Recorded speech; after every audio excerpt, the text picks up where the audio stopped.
Hey, sports and drafts fans, it's Wednesday, but that song just kind of cut off right at the really quick. I need to do a little editing there, but welcome everyone. It's sports and drafts.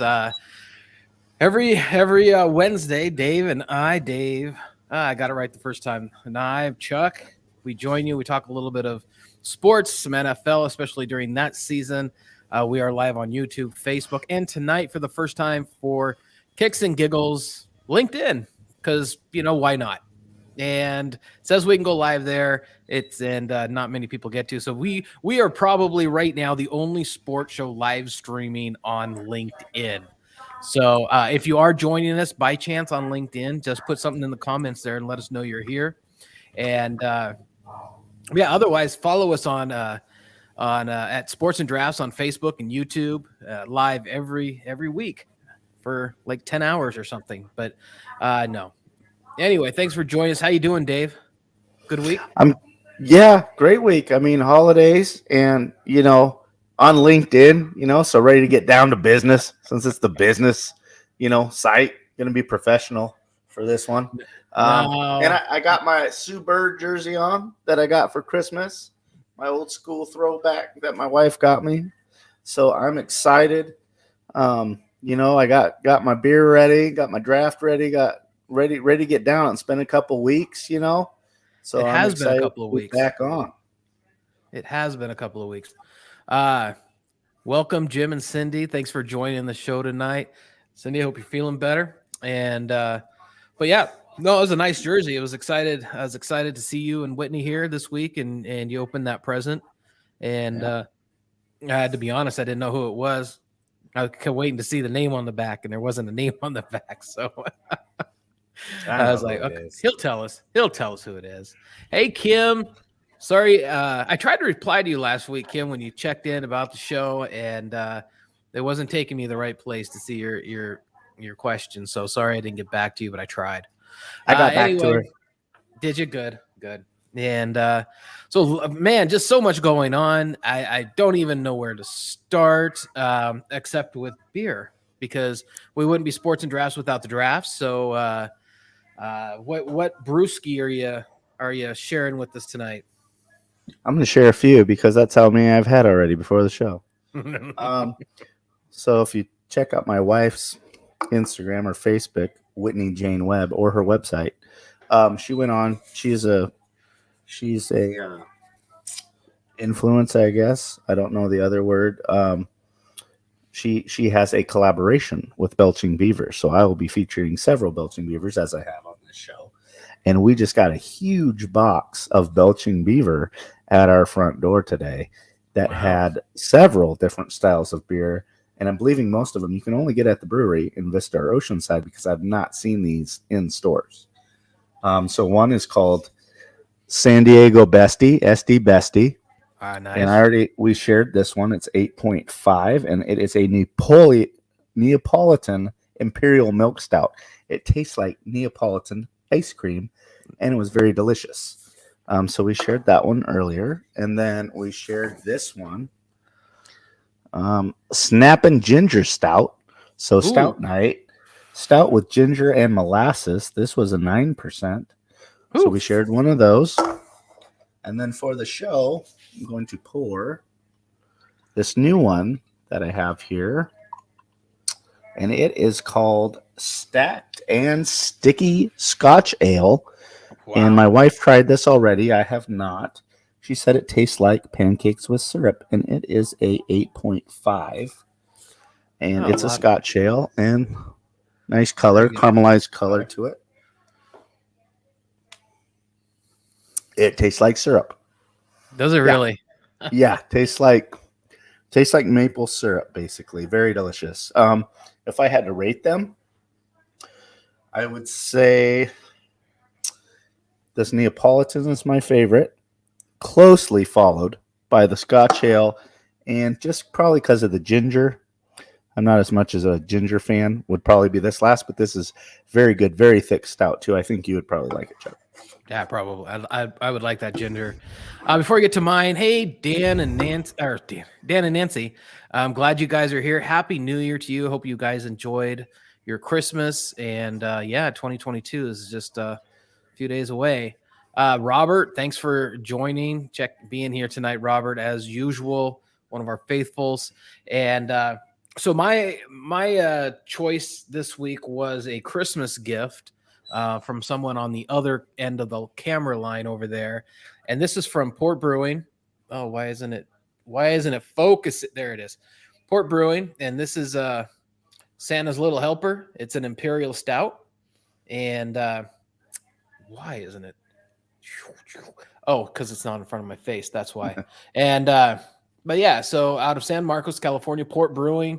Port Brewing is we've been there, and they brew up a lot of great beer. But this will be my last holiday beer of the month. It is an Imperial Stout, so it's nice and dark, and it's got a nice creamy head on it that just doesn't go away. I like a beer that the head will just sit on it for a while. It's a good thick beer at that point. But this one is a 10.5.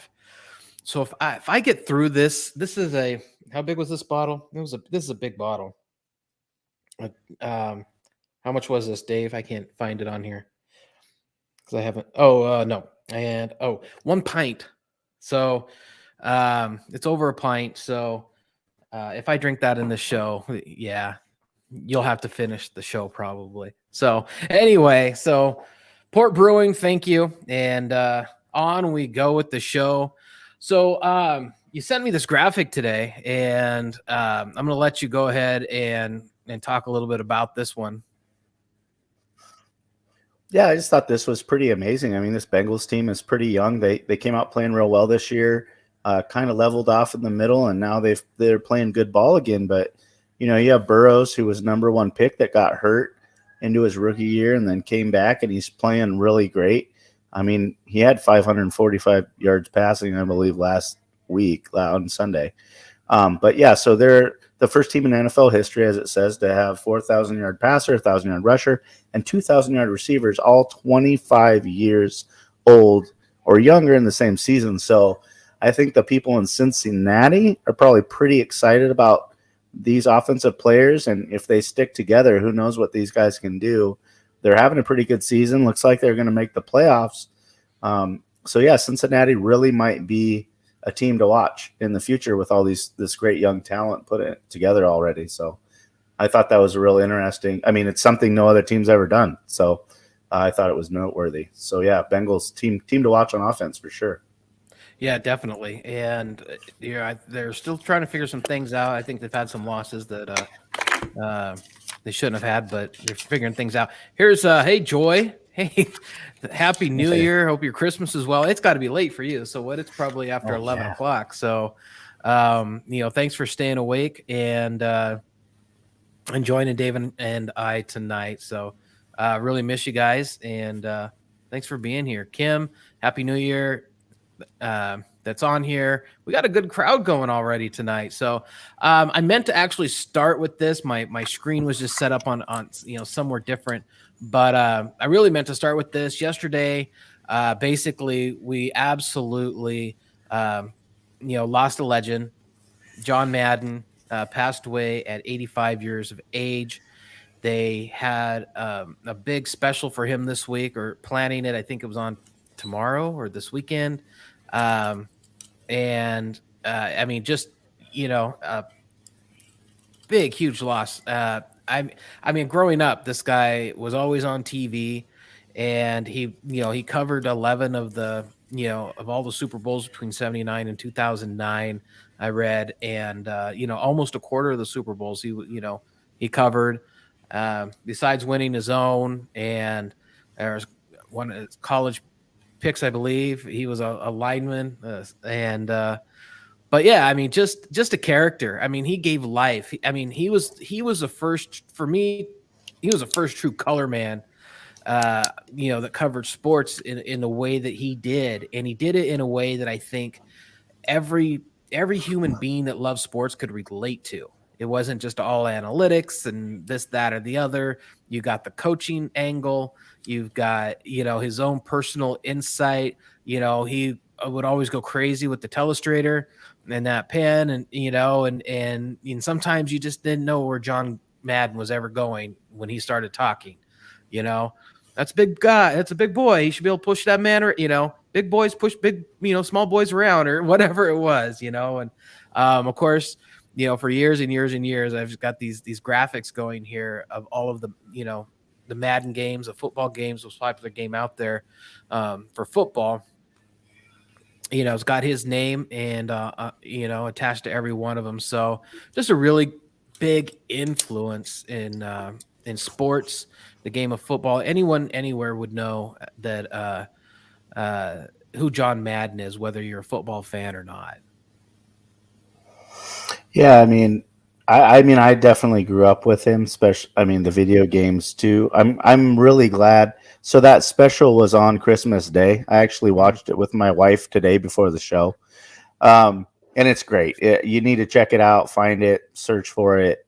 It's just called All Madden, and me and my wife watched it, and it was really great because there was a lot of past coaches and players and people that worked with him that came on and kind of gave testimonials of what it was like to know him and be around him at all different levels of his life, whether it was when he was a coach and, he was 32 years old when he became the coach of the Raiders and, went to I think 7 straight AFC championships with the Raiders, losing 5 of them. But then he was the youngest coach to win a Super Bowl. He has the best record over a 10-year span of any coach in NFL history. So all those things. And then, I was just glad that I got to know him as a broadcaster because kids today just know him as a name of a video game.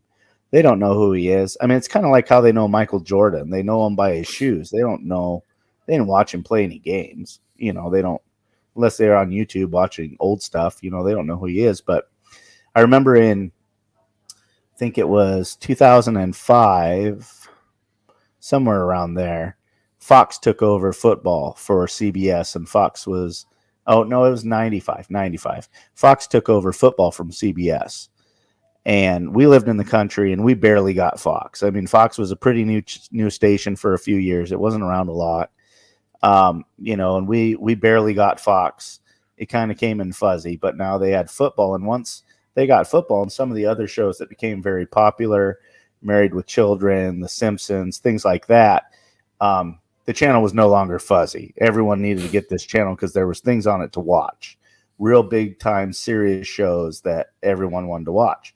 So it was no longer fuzzy, and Fox became a big station mainly because of those shows, I would say, Simpsons, Married with Children, and Fox. And Fox had the NFC games. And I was always an NFC guy. And when John Madden was a broadcaster with Pat Summerall, they covered all the NFC games, and the NFC won the Super Bowl for 15 straight years when John Madden and Pat Summerall called games. I mean, it was the Niners, the Cowboys, the Packers. I mean, they were just winning for years and years, the Super Bowl. So it was really fun because they would cover all those good NFC teams, and I've always been an NFC guy with the 49ers and the Bears and those teams in the NFC. So I got to see them basically every weekend call a game, whether it was the morning Fox game or the afternoon Fox game. So yeah, it was always fun, seeing John Madden, like you said, that telestrator, he basically invented that. They made that for him because he's so active with his hands when he talks and everything. He kind of needed something to do because before they had that telestrator, he would just be pointing at the screen with his finger doing it anyway. So they're like, we need to put in something for him so people can actually see what he was talking about. Because he was a coach first, he was always a coach. He was a teacher. So he went to college to become a teacher. So he was always teaching, and he did it in his own way, obviously with his boom and his scribbles and all the things that he did. But he was a teacher at heart of the game of football, loved it. And I think that's why I loved him. I mean, he made football fun for people that didn't even like football. I know kids that I coached when I was a high school football coach that didn't watch NFL football. They didn't watch college football, but they played Madden every day. That's how they knew football. They knew football from John Madden video game. They knew what a zone defense was, not by watching a football game, but by playing the game. So that video game was just huge. I mean, I remember when the computer one came out in 1988, so I was 10. It was the first 11-on-11 football because you couldn't do it that successful because of the technology at the time. the bits, you know, it was just too slow. It was too hard to make, you know, 22 characters on a screen move certain ways at the time. And to see where that game has gone, you know, you can go on YouTube and see the evolution of Madden football and see the first computer version 88, and it will show you clips all the way to the new one they just put out for 22. And it's insane. And I felt insane that I have seen every single version. And I haven't played Madden personally myself for a very long time. I haven't played any of the new ones. I do have a Super Nintendo where I have the 1994 version on it. So I do have a Madden 1994 Super Nintendo game that I played 2 days ago. And, you know, it's still fun. You know, it's still fun. And just, yeah, it's just amazing to see where it's gone. I think that game's made over $8 billion since 1988. Sure.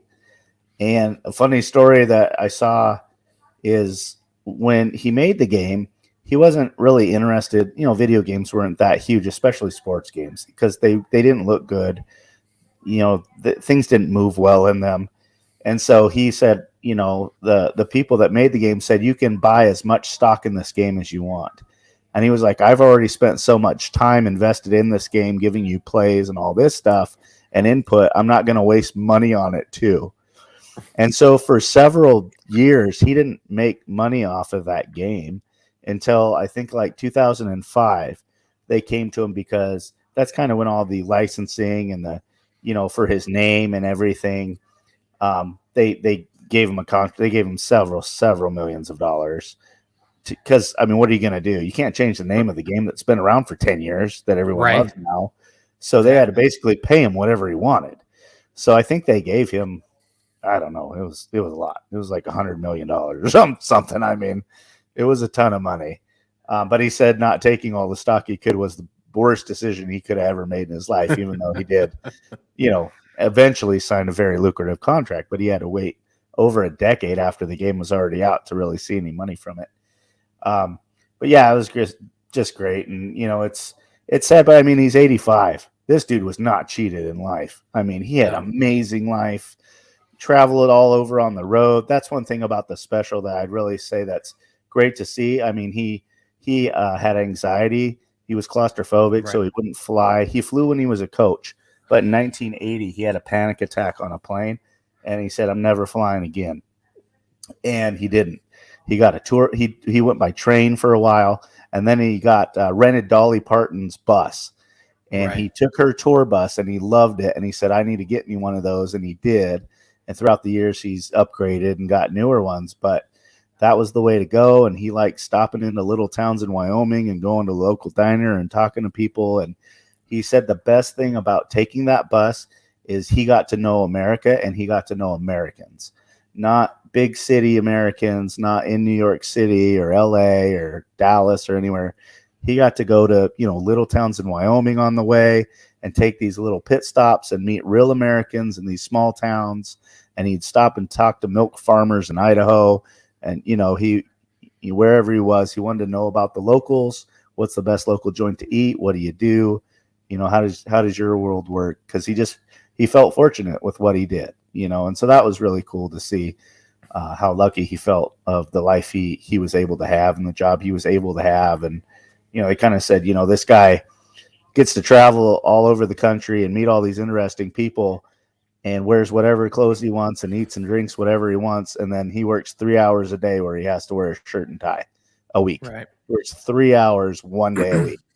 And he's like, how can you not think that's the best life? He's like, I get paid millions of dollars to work 3 hours a week, basically, you know, and he's right. So rest in peace to a legend. I mean, I don't think other than Michael Jordan and like his shoes and everything, I don't think there's anyone else that's brought this much popularity to a sport, any other sport. It's basically Michael Jordan, and then with his shoes and his brand, and John Madden with football being a coach, a broadcaster, and then his video game. Those are the top two I can think of that brought more popularity in any sport than anybody ever in so many ways. Yeah, I was on YouTube today watching some videos, and I think I actually watched part of, now that I think about it, part of that special, because they had a story, or about his bus and traveling and stuff. And he said that I'm going to bring this back up on the day of his Hall of Fame induction. He was traveling through Canton and he went past the Hall of Fame and he went to the airport and actually got on a plane that was landing in Canton and and walked onto the plane and he basically got on the intercom and greeted everyone. And he's like, this is the first time I've stepped on a plane since like 1980 something. And he basically just welcomed people that were there. Some people had Raider jerseys on and stuff like that. So there were people on that plane that was landing in Canton that obviously were going to celebrate the Hall of Fame and everything. But it was just funny that he's like, yep, drove right by the Hall of Fame, went to the airport, walked onto a plane, had it arranged, but, walked onto a plane to greet people. And then basically it was like a 60-second spiel. Welcome. Hope you have a great time. Okay, I'm done. And he hands it back and off he goes. And then to see Al Davis present that, his, to the presentation for his Hall of Fame induction was awesome. So yeah, I saw a little bit of that today and I was probably a part of that special. I do need to go back. I totally thought it was later or this weekend. And so I'll have to go back and watch that.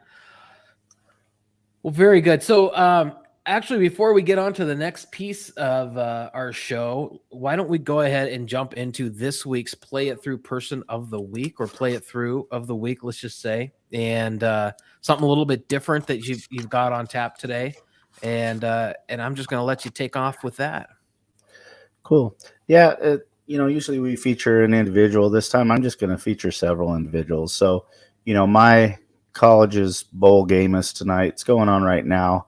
We're down 3-30 at halftime, Oregon against Oklahoma. And, but at least they're getting to play in their bowl game. Several bowl games, at least 5 already, have been either altered or canceled. So the Fenway Bowl was canceled for the second straight year. They've never even had one. The inaugural bowl was supposed to be last year. They haven't even had this thing, for these outbreaks. So, teams like Miami had to pull out. UCLA pulled out the last minute of their game, like the morning of, against NC State. That's North Carolina. So that means all these family members, friends, players, coaches, everyone flew over to have this game, right? This holiday bowl, and they didn't play it. So, everyone's out time, they're out money, they're out experience. Those seniors that are never going to play college football again, that aren't going to get drafted, don't get to play. Arizona Bowl got canceled because of Boise State pulled out, that they didn't want to play. So, then Central Michigan luckily went on to play Washington State in the Sun Bowl. So now we have teams that can't play because of COVID. One team can, one team can't. And so now teams are mixing, like bowl game participants are getting mixed now. So Central Michigan, they got canceled against Boise State. So now they're going to go play Washington State, who Washington's, Miami kicked out on. Wake Forest was supposed to play Texas A&M, which we were going to have a number 20 ranked team against a number 25 ranked team. Pretty good team. Now Rutgers gets to play in this Gator Bowl, and they're 5-7. They don't even have a winning record.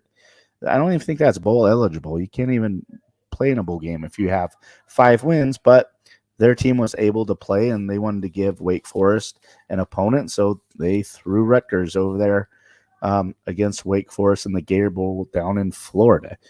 So it's just weird, and this game was canceled, Boston College and East Carolina. So I just feel bad for all these teams, all these people that put in so much work all year round, whether they're administrative staff at these colleges that work for the athletic department, coaches, assistant coaches, their families, the players, their families. A lot of them that are getting a really raw deal because of COVID, and they're missing out on what you play all year for. You don't play all year for the 4th game of the season. You play for these bowl games, and these colleges get a lot of money for these bowl games. Kids get exposure. You get to get on TV. It's another game that you have a memory with. If you win, it's another feather in your hat to have won a bowl game. So I just my Play It Through people of the week are all of these kids and all these coaches and all these families that, wish they could have seen their sons go out on a high note playing in a bowl game that now have been canceled, and they don't get this experience. They don't get this opportunity. And it's just going to be a bummer. It's going to be a mental bummer for them for probably quite a while. A lot of these kids aren't going to go play NFL. They're not going to play football ever again. And they just kind of have to eat this unfortunate experience of COVID and COVID ruining these experiences for them. So I hope they had a great career. I hope they had great experiences, but just kind of a little bitter taste at the end when they could have played in these bowl games and they don't get to.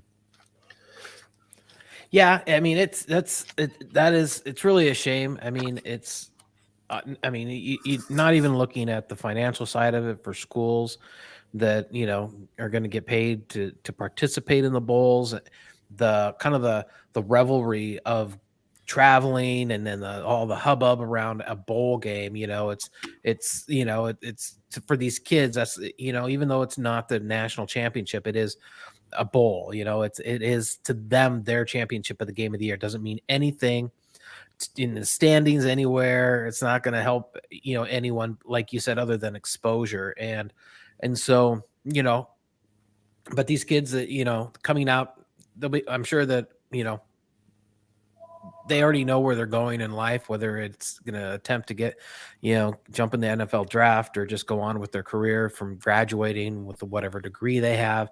They've got a plan, and they're going to play that through and then come out the other side of that and just kind of look back of this is just a small hiccup in their life and overall, and something to potentially tell their kids, yep, we were a team. We got, we're supposed to go to the Fenway Bowl. We're supposed to play in that second one. Never actually happened because they canceled it twice. And, but yeah, I mean, it's definitely something that, like you did this week, is it needs to be brought up. It needs to be discussed, and that these kids, are still going to be able to, play it through in life because, like I said, this is just a speed bump, along the way. A speed cushion, as they call them around here in Glendale, Arizona. Speed cushions. Is it really a speed cushion? I went over a couple of those. Yeah. So, alrighty. So we've missed a couple of weeks, fans. We are very, very sorry. We've taken all the hate mail from you and or just Kim, and thank you everyone for being understanding. So before we get into this week's picks, let's just take a look at last week. We're not going to go backwards too far, but why don't we go ahead and take a look at like last week? What was your game of the week last week, Dave?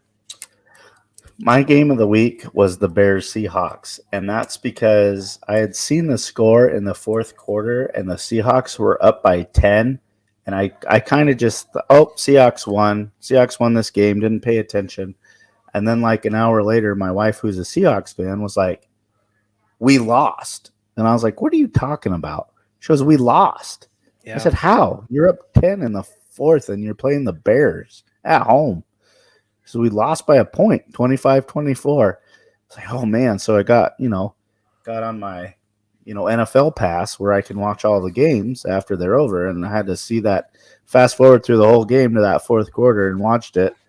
And I was like, oh my gosh, they did lose. How did this happen to the third string quarterback, Nick Foles Bears, beating the Seahawks in Seattle? And so that was my game of the week because, the Bears are my second favorite team, and I wasn't paying attention because I was like, oh, they're down 10 fourth quarter. This is over. I don't need to pay attention anymore. Guess I did. And good for the Bears, bad for the Seahawks. Yeah, no, I watched towards the end of that game because I saw that the Bears were coming back in that game, and I was like, oh, this is one to watch. And kind of happy. I mean, not that the Seahawks were really anywhere in contention, but I didn't send him.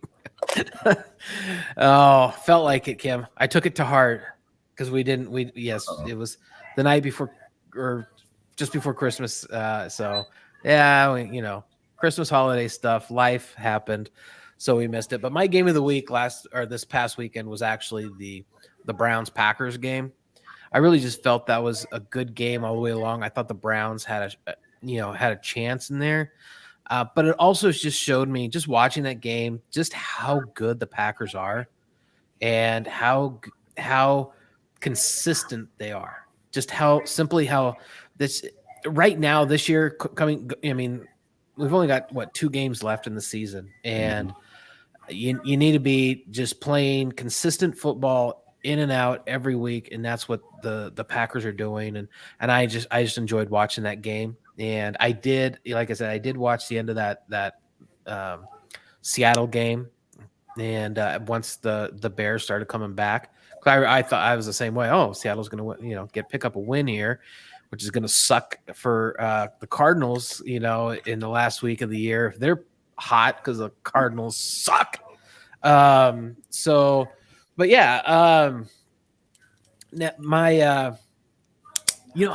this is a second week in a row, and I didn't pick a defensive player of the week, and I was going to, and I had a guy, and it was just I cheated. I went online to see the total overall tackles for the week.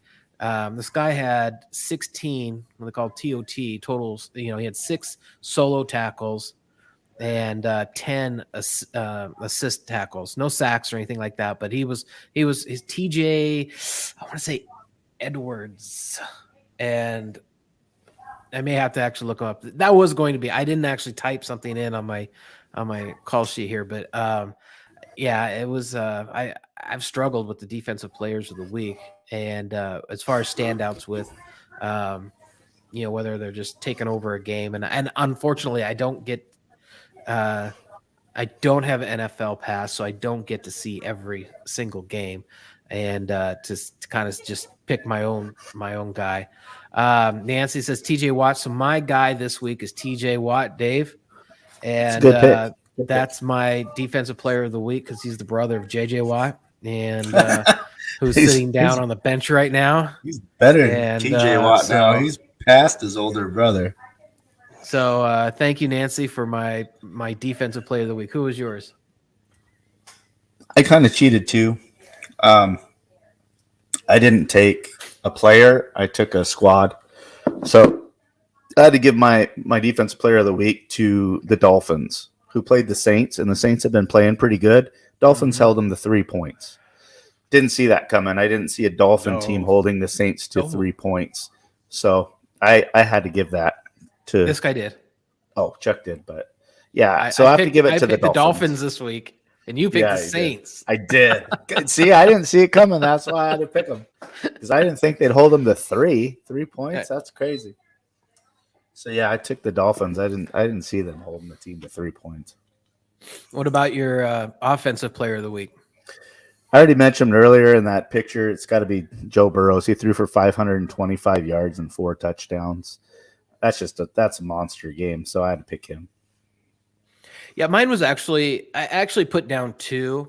I put down one guy, but you know what? This other team that I mentioned was, and one of them, the one I originally put down was T Higgins from Cincinnati. But I went back and was really looking at some numbers, and Houston doesn't get much love, and they whooped up on the Chargers. So my offensive player of the week this week is Rex Burkhead, running back, had 22 carries, 149 yards, and 2 touchdowns, and they absolutely crushed.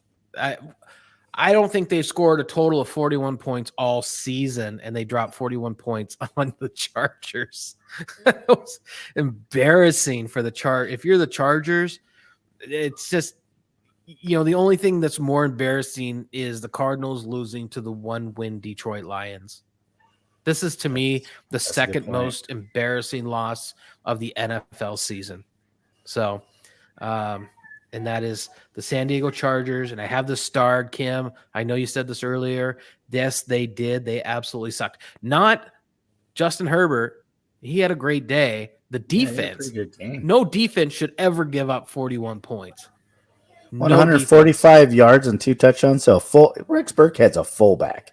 He's not a running. He's a fullback, basically. So, all right. So, who was your coach hot seat of the week? I have quite the soapbox that I'm going to step onto, so I'm going to let you go first. Mine is the Panthers coach Rule. He's mine. I don't know what they're doing there. They don't have a quarterback. Newton's not the answer. He's not it. He's back Their though. backup Walker. He's back. Darnold is playing. Darnold's supposed to play this week, but he's not good either. They have basically three quarterbacks that wouldn't start on any other NFL teams, I think. And you're not going to win games that way. And I know that's not Rule's fault, but you just got to pick one and go with it. Like you just pick one guy and go every week with him, because you can't win switching guys up. I know COVID's part of it. Like sometimes if your quarterback gets COVID, he's got to sit out a game or whatever, and that's understandable. But it seems like they've been flip-flopping guys kind of throughout the whole season, and I think you just got to pick a guy and stick with it. If you lose, whatever. But because none of those three guys are going to be the quarterback next year anyway. So just pick a guy for the team's sake. Okay, you're switching all this up, and the whole team is suffering because of it. Just pick a guy, and then whether win or lose, the defense can live with that, because they're not going to think, why is our offense keep screwing around, with all these guys, and then we have to be on the field constantly because we know, we can't get a quarterback to gel because he's never in consistently. Yeah. So for me, it's just I don't think he's managing that position well, and then the rest of the team is just kind of going down underneath that. So for me, that's him. Yeah, okay, I'll be right back, but I'm going to let you start your soapbox. Because I'll be here a minute. So what, 2 weeks ago, last time we were on, my coaching hot seat was Cliff Kingsbury. For losing to the shorthanded Rams. Now, that wasn't fair of me at that time to choose Cliff, but because they were still top of their division, tied for the best record in the NFL. Okay, you lost to a good team, you lost to a hot Rams, but no, you lost. Jalen Ramsey didn't play. They were down players. Cup was, they were down so many players in that game, and the Cardinals could not win. So they did not prepare. They were not at the level they needed to be, in week 14, 15 of that. And then the next week you lose to the one-win Lions. The one-win Lions, and the Cardinals go in and get beat up and lose by 18 points to the Lions. The freaking Lions. So if had we had the show last week, Cliff Kingsbury would have been on my coaching hot seat last week.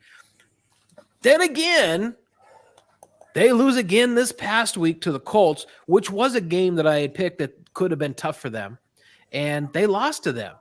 And that's 3 games in a row that they've lost. They've needed to win every single week to get in the playoffs. They got lucky this week. Other teams helped them secure a playoff berth. That's it. A playoff berth. Not the division. They've now dropped out of first place in the division. They are a team in shambles, and the coach, Cliff Kingsbury, simply does not have that team ready to play the game of football week in and week out. You've got, James Conner didn't play last week. He's right up there near the top of touchdown leaders in the league. We did get Chase Edmonds back, but he wasn't much of a factor. His average is only 3.5 yards per carry. The leading rusher on that team, again, Kyler Murray. They have no receivers. AJ Green, well, they do. They have a 33-year-old AJ Green, who is their number 1 receiver right now, when it should be Christian Kirk. Christian Kirk should be their Cooper Kupp. Hands down, he should be their Cooper Kupp, and he's not. And Cooper Kupp is really even though he really leads the Rams and all the receptions and all this other kind of stuff, he really is the number 2 receiver. That's really Robert Woods, and now it's Odell Beckham. Those are the premier. Those are the stars. Those are the DeAndre Hopkins of their team. And Kirk and Cup play that secondary role, but they're supposed to be beasts. Cup is, Kirk isn't. The old man Green is the best receiver that the Cardinals have right now. And this past week, he had one single catch. That one single catch was for 33 yards. That's a damn good average for the game. So why aren't you throwing it every single down to this guy? I watched him 2 weeks ago, getting open, making tough their last win.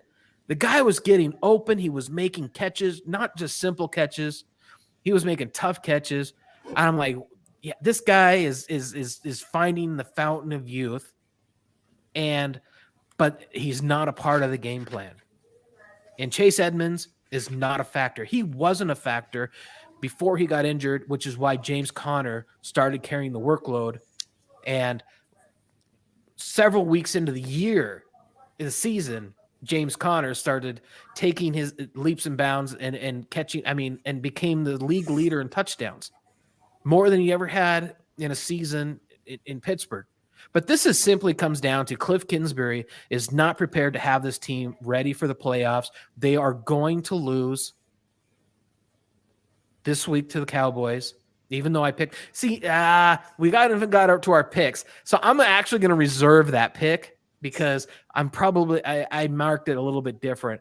I would not be surprised if they lose this week, and I would not be surprised if they lose at home, the final game of the season, to the Seahawks, because they literally have a very bland, boring, simple offense right now, and Cliff Kingsbury has no innovation to get this team ready to play and game plan for the teams that he's up against. Off my soapbox. I don't blame you, man. I mean, as hot as they started out, they've been as bad at the end of the season, and you'd rather flip-flop that. You'd rather start bad and then play your best ball before you get into the playoffs, and they're doing quite the opposite. Yeah, I don't see the confidence in them that I saw a handful of weeks ago. They need Connor back because Edmonds, they got Connor for a reason. I know Steelers kind of gave up on him because he was a little injured and stuff, but they brought him in to fight with Edmonds, and Connor is definitely taking that job over. Oh, yeah, Edmonds absolutely. right now is maybe a third down and long guy when you need to pass the ball, but I don't think he does. I think Connor probably catches the ball almost just as good if he had to. But yeah, I agree with you. I don't know if he'll be on the hot seat because he's going to be a playoff coach, but you can't end the year like this when you start the year so well, and you're losing to really bad teams during the struggle part, like really bad teams. So yeah, I get that. If they lose the first playoff game of the season, Cliff Kingsbury will not be the coach of the Arizona Cardinals next week. You've heard it here first, folks. I'm making the prediction. Their leading receivers are their tight end, Zach Ertz, who was a pickup, right? Yeah. And he's their leading receiver right now, along with the running backs. Chase Edmonds had more attempts than any other receiver on the team. That's just wrong. A couple weeks ago, it was James Conner had more, but James Conner was a beast down the field. He was finding the soft spots in the zone, sitting down, making the catches, getting good yards. I get it. You got to do what you got to do, but this is an aggressive offense, and who takes shots, and they're not capable. So they're low teams. All they have to do is load the box. Yeah, load the box. Game's over. Well, and DeAndre Hopkins is maybe the highest paid receiver. If he's not, he's one of the highest paid receivers in the league. And right now, you can see that he's worth every single penny of it. Absolutely. Because he opens everything else up. Not only that, he gets his own. But when they don't have him, they're a different team, man. You take him off the field, and it's like when you watch basketball and you have five guys and they pass around and no one wants to take the shot. There's no one there to take the shot on this offense anymore. Their best play is sending everyone deep and having Kyle Murray scramble. Yep. That's their best play. Hey, everyone go deep and get out of my way, and I'll figure out a way to get out of the pocket and run 15, 20 yards down the field. That's their best play. He's getting sacked more now because no one can get open. Yeah. Kirk and Green got to run routes. Their receivers have to beat their guys. They have to win the route battle, and they're not winning it. And that's what good receivers do. Odell Beckham, the DeAndre Hopkins, any of your premier receiver in the league wins the route battle. They know how to get open.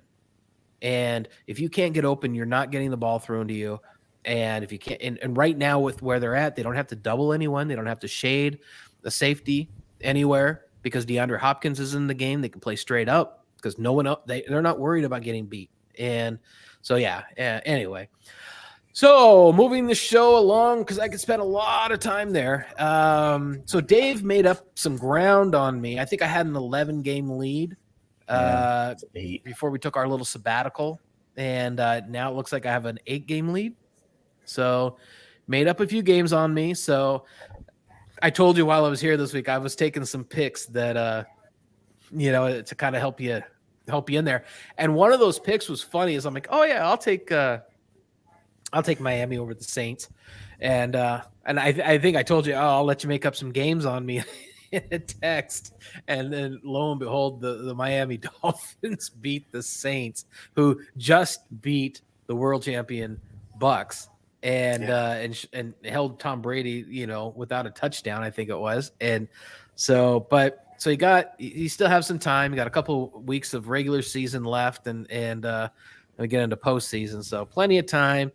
So I think I'm going to have to kind of hunker down and actually put some thought into my picks moving forward. Speaking of which, let's go ahead and get through our picks for this week. And do we have games on Saturday again this week, or is this all bowl college? I think it's all Sunday. It's all Sunday. All the NFL's on Sunday. I believe this week and next week is all Sunday games. This week and the last week of the regular season next week is all Sunday. Can you believe that? We're already at the end of the regular season next Sunday. Already, and what? It was 2 games. It's 2 games more this year, right? Did we go to 16, 18? It was 17. So, yeah. All right. So first up is a big spread, not the biggest spread, but a big spread with the Bills over the Falcons. And I'll just jump in. I need to open up my the file to make sure that I stick with what I actually said. But I think I took the Bills here. I'm going to take the Falcons just because of the spread. Yeah, it's a big hope spread. Matty Ice can just keep them. Maybe they lose by 13. Yeah, I'll sit on that big spread, I guess. How about the Bears at home against the Giants? Bears giving 6 to the Giants. I mean, after that comeback in Seattle, I gotta take Bears. Yeah, I'm with you there. There's no thought on this one. I mean, Philly whooped up 34-10 on the Giants this week, and I'm taking the Bears for sure. I took the Bears against Seattle last week also. I'm taking the Bears here. Chiefs Bengals. Chiefs on the road in Cincinnati. The Chiefs are favored by 5. I actually marked the Bengals here, and I'm going to stick with that. And that's what I know how the Chiefs are playing, but the Bengals can score points, and I'm not sold that the Chiefs, they may be the best team in the AFC, but we'll see. We'll see. I'm trying to think of who might be playing better right now, and I don't know who that is, but they're vulnerable. They are vulnerable. So we are both on board with the Bengals. All right, the Super Bowl bound Dolphins now after their big win last week against the Saints. Have they been mathematically eliminated from the playoffs yet? Probably. Are on the road playing the Titans, who don't seem to know how to put a full game together. Titans are 3.5-point favorites.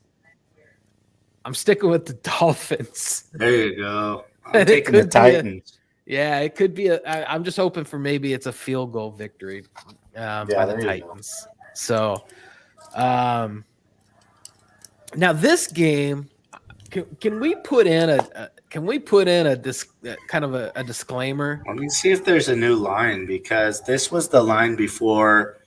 Well, we still don't know if Carson Wentz isn't playing. He may still Right. play. This was the line when he was supposed to be playing, and they still don't have a line for this game because they don't know.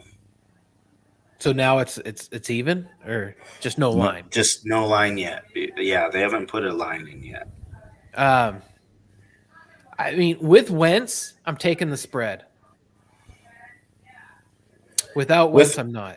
Yeah, I think that's kind of what my pick was too. With Wentz, I would take the Colts. Without him, I would take the Raiders. Do we just? How about if we just go? We agree to the 7.5. Put an asterisk on that. Yeah, that if Wentz plays, we both take the Colts. If Wentz does not play, we're taking the Raiders. Sounds good. Fair enough. All right. Yep. And he's out. So this is the biggest spread of the week, which Patriots were shooting up, and then they're not on that trend. I know the Jaguars suck, but 15.5 points is huge. I'm taking the Jaguars. I'm gonna eat this one. I'm taking the Jaguars. The last couple weeks, the Patriots haven't played as well as they did, say, 5 ago. Like, that's a lot of points, even at home. But just to be different, I'll take the Patriots. Just because that's a weird spread and that's a weird game, and I'll just be opposite to try to catch up a game on you if I get lucky. And they 15, them to score 15 points to score is a lot. Yeah, beat someone by 15. So Robert, Wentz is out. The NFL prognosticator is saying Wentz is out, and so we're going Raiders. Go Raiders! No, I don't want the Raiders to win. I don't want the Raiders to win, and I was upset that they won last week. Bucks 13 going into New York. The Jets. I'm taking the Bucks. Me too, because the Jets suck. So what do you got here with the Eagles in Washington? Eagles are favored by 3 on the road. Eagles. Yeah. One of the games, because a couple of weeks ago, Dallas and Washington played, and I took Washington, and Dallas went up like 18-0 in no time. And so this week, crazy. So this week I said, you know what? It can't be the same game again, right? So I took Washington again. I didn't learn my lesson the first time around. And a couple weeks ago with this game, and I took Washington, and they got beat worse. So I'm definitely taking the Eagles here without a doubt. And Roberts, I always go the Raiders, and I'm sorry about that, but just not a Raiders fan. Never have been. So we're both on the Eagles there. Rams 3.5 at the Ravens. I did hear that Lamar Jackson was practicing this week, and I wanted to kind of confirm that because I actually am picking the Ravens in this game if Lamar Jackson is playing, and limited in practice Wednesday, spotted throwing and walking around. Oh, yeah. I'm taking the Ravens. I don't care. Taking the Rams. Yeah, that's a smart pick. Oh, that's absolutely a smart pick. But I'm a guy who's not afraid. Is not afraid, and to go on a limb there. Hey, I did with the Dolphins. Not to say that the Saints are that good, but So All right, Broncos visiting the just whooped up on San Diego Chargers. Chargers are at home at SoFi, favored by 5.5. I will take. Well, I know who you're going to take, so I'm also going to take the Chargers because you have a little sheet of paper, and you need them to win. So where you stand? Do they? How many games do they still have to lose? Just one more, or do they need to lose both? They have to. If they lose one more game, I win. Okay. They can't win 4, and they've won 2. I need the Chargers or the Chiefs to beat them. I would like to get this over with this weekend with the Chargers. So I'm taking the Chargers. I'm putting it out there into the universe that the Chargers win, and I win my bet. Okay. All right. So we're both on the Chargers. The 41-point Texans are going on the road and are 12.5-point underdogs. I see. This is what doesn't make sense in the spreads to me because, I'd have to go back and see what the spread was last week for the Chargers over the Texans. It was big, I'm sure. I can tell you what it is. The Texans dropped 41 points. It was 10. So this is a bigger spread than the Chargers, and I guarantee you the Chargers are scoring more points this season They have a better than record. the Niners. I'd have to look that up. Total points for the Rams or Well, the Niners and the Chargers. Jimmy Garoppolo might not play for us. He's got a damaged thumb, and Trey Lance might be the quarterback.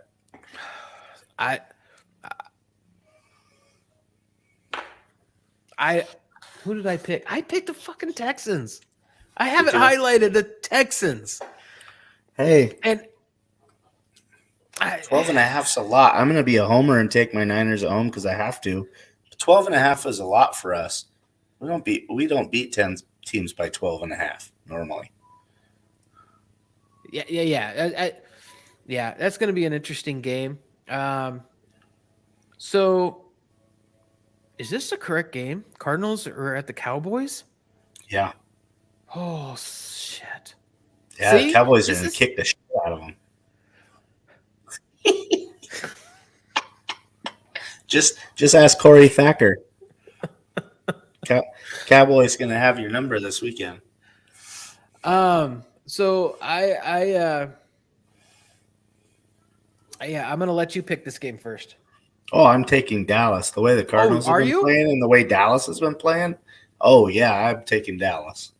Yeah. I don't think the Dallas Oregon is playing in this game, though, Corey. It's giving you shit on that. No autocorrect. That's what those high ABVs are starting to. You're right, and that's the rest of the pine in here. So you took the Texans. I did. I took the Texans. I didn't even say it yet. Oh, I did take the Texans. Oh, in this game though, the Cowboys game, I'm taking the Cardinals. What? I bet against the Cardinals for the first time. I know. I bet against the Cardinals for the first time this season last week.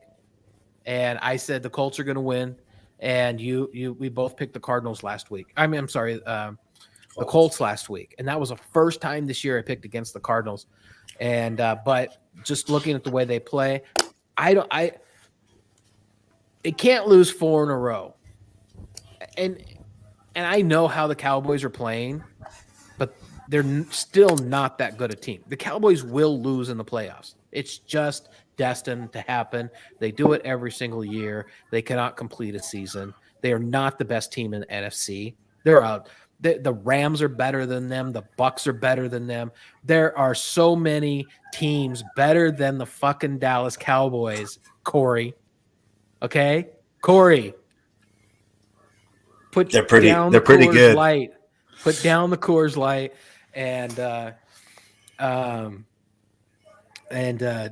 join us here in reality. The Cowboys just they got to prove something to me in the year. So I'm taking the Cardinals, and maybe the Cardinals only lose by 5 and I win. So, but I'm taking the Cardinals. All right, so let's move on quickly before I get too much more hate.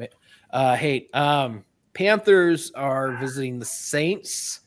The quarterback that is back, but was only back for one game, Cam Newton, and the Saints are favored at home by 7. I'll take the Saints. I'm going to take the Saints too because that's what I wrote down. But I hate this game and I hate this spread. I saw this one and I was just like, ugh. It's like, this game sucks. This game, is anyone even going to go to this game? Like, I don't even want to see this game for some reason. I think it's just going to be a mess. It's going to be ugly football. This week 17, this game is going to be ugly football, I think, and that's just sad. I'm sorry, who did you pick? Saints. Oh, okay. So we're both on the Saints. So the Lions going to Seattle, and Seahawks are favored at home. I mean, who do you pick? the now 2-win Lions, who beat the team with the best record in the NFL, are going to play the lowly Seahawks, and the Seahawks are favored by 7. I don't know why the Seahawks or the Lions aren't favored here, because the Seahawks definitely have a better schedule. I do get that. I'll take the Seahawks. I have to take the Seahawks. I mean, the way they've been playing, like, this is a bully game. This is a game where you need to be a bully because your team's had a very, very rough year, and you owe it to your coach to put a pounding at home at the end of the season when you're not going to make the playoffs on the worst team in the league. You have to win this game by at least 2 touchdowns. I mean, I have to take the Seahawks. So to be fair, Robert says to pick the Lions. They have way more to play for. I did actually on my sheet highlight the Lions. So I'm going to change my pick. You might want to put that on your paper. I did actually highlight the Lions to at least not lose by 7. So I'm taking the Lions. Corey's taking the Lions, and so yeah, man, you're going to catch up quick to me, and so anyway, all right, almost done. A couple more games. The Vikings and the Packers. Packers 6.5. Without even thinking about it, I mean, there's no thought here. 6 Packers. I'm taking the Packers at home over the Vikings by 6.5. Oh yeah, for sure. Got to take the Packers. They're probably the best team in the league right now. I think they're the most solid team in the league. Yeah, I mean, that's another team that, talking about the Cowboys. I mean, it's an NFC. NFC just has some really good teams. So the last game that we have here, and I'm just gonna, Ron, thanks for joining the show, Uncle Ron. Yep, Packers. They've just been absolutely 100% consistent. And Robert's like, hey Dave, you got to make up some ground. Got to take the Vikings. No, he's not falling for it like I did, Robert. Yeah, take that Viking. So the Browns are this is our last pick of the week. Browns are favored by 3 on the road at the Steelers, who I don't know what's happening in Pittsburgh. I'm going to let you pick this one first. I am going to pick the Steelers only because this could be Ben Roethlisberger's last game in Pittsburgh before he retires, and I would hope that the team would rally around him enough to beat a okay Cleveland Browns team. And that's the only reason I'm picking the Steelers. Yep, there are bad things happening in Pittsburgh there, Dave, and I'm going to go with Uncle Ron up there in Idaho, and I'm going to take the Browns. Probably a smart pick. That's who I highlighted, so I'm going to stick with that. And I thought they played well against the Packers, and so if they played that well against the Packers, they should play much better against the Steelers, who are nowhere near the level of the Packers. So Robert thinks the Browns will win by double digits. I don't know about that, but maybe. I mean, the thing with the Steelers, it's their defense isn't horrible, and so all right, that's what's left for the picks this week, and our viewership just picked up a few people, and feel like we should just go on for another hour. Yeah, we wouldn't do that to you folks because we know you'd just leave us. So, and I'd leave also. So, any final thoughts of the week? Anything else? Any game of the week that you're looking for towards this weekend, or any other sport? Uh, Anything going on in Premier League that none of us follow? Yeah, I mean, we got soccer games. Liverpool second in the table right now. They're behind Chelsea, but they're right there. They're within a win. Duck update. We're down 19 with Oklahoma at our 15-yard line with 9:47 left. So we're still getting blown out. Yeah, I mean, the one good thing was Chelsea had a tie against Brighton, who is not a very good team in the Premier League. So that kind of helps Liverpool because they only got 1 point instead of the 3 they'd get for a win. Of course, we lost to Leicester on Tuesday, so that's not good for Liverpool because we should have won that game too. And then I think the next time, Liverpool plays Chelsea. So 1 plays against 2. So we have to play against the first place team. We're playing against second place team. We're third now.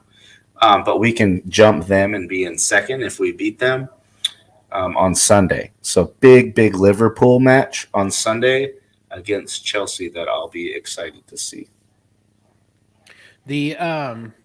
So there were 2 other games I wanted to pick with you this week because we have the college championship, the first round of the college championship games for football this weekend, and we have Alabama and Cincinnati playing. Was it Friday or Thursday? Yeah. Or Friday? Mm-hmm. And I was really trying to look here real quick what the odds were. Oh, there it is. So Alabama is favored by 13.5 points over Cincinnati. What's your pick? Cincinnati, they've only played really one big-time college football program this year. They haven't really seen anybody of dominance. And so I think Cincinnati's going to get that wake-up call. Unfortunately, they're going to find out why, certain 5-stars go to certain colleges and they get 3-star guys. They've had a really good season to get into this college football championship, but I think they're going to get beat down and woke up. And it's going to be because of the linemen. They have a great quarterback. They have some great skill position guys in the conference they're in, but their offensive and defensive lines haven't really seen offensive and defensive linemen like they're going to see. And nothing prepares you for just getting knocked on your ass. I mean, you can scheme and do all that stuff, but I just think when it comes down to it, those offensive and defensive lines are just going to – Cincinnati's not going to be able to hold up. They'll wear out. I think they'll stay close, but I think at the end they'll wear down. And so I see Cincinnati not having a good second half or a good fourth quarter. I see them being tired. So I'm taking Cincinnati to 13.5 points. I think Cincinnati I don't think Bama is as strong a team this year as they were. They did lose 1. They should have lost 2. Absolutely. I watched that game. It went into quadruple overtime. And hey, Corey, thanks for joining us. And anyone watching, I'll give you guys a shout out.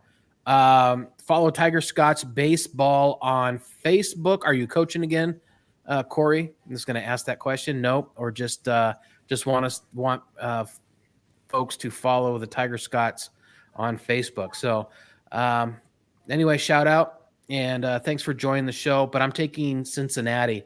So the other game is Michigan and Georgia. Georgia, who is at the top for the season and lost the championship game, their championship game, or league championship game. So Georgia is favored over Michigan by 7.5. I made you pick the last one first, huh? I'm going to take Michigan. I don't know why. Yeah. Harbaugh is a good choke artist, I think, but I'm going to take Michigan. Yeah, I think they kind of have a little bit of magic this year. They finally got over that hump of beating Ohio State, and maybe that momentum rolls. Maybe that gives them a lot of confidence. They had a defensive end that was in the top 3 for the Heisman race. So, I mean, you don't normally see a dominant defensive player like this. So in a big game, he could probably really change some things at the collegiate level if he can have a good game. So yeah, I'm going to take Michigan too. I think maybe this is their year. They got a spark going, and they could kind of have the best year they've had under Harbaugh. All right. So there you go, folks. Dave's taking Alabama. I'm taking Cincinnati, and we're both taking Michigan. In both games, we'll take the points. And so, as long as Cincinnati doesn't lose by 13 and a half. No, I want to see anyone in the championship game other than Alabama. And I was so rooting. Now I don't know if it's Auburn that took them to 4 overtimes, and they had every chance. They had every chance to win that game in regulation, and their defense just gave it up. And but anyway, so there you go, folks.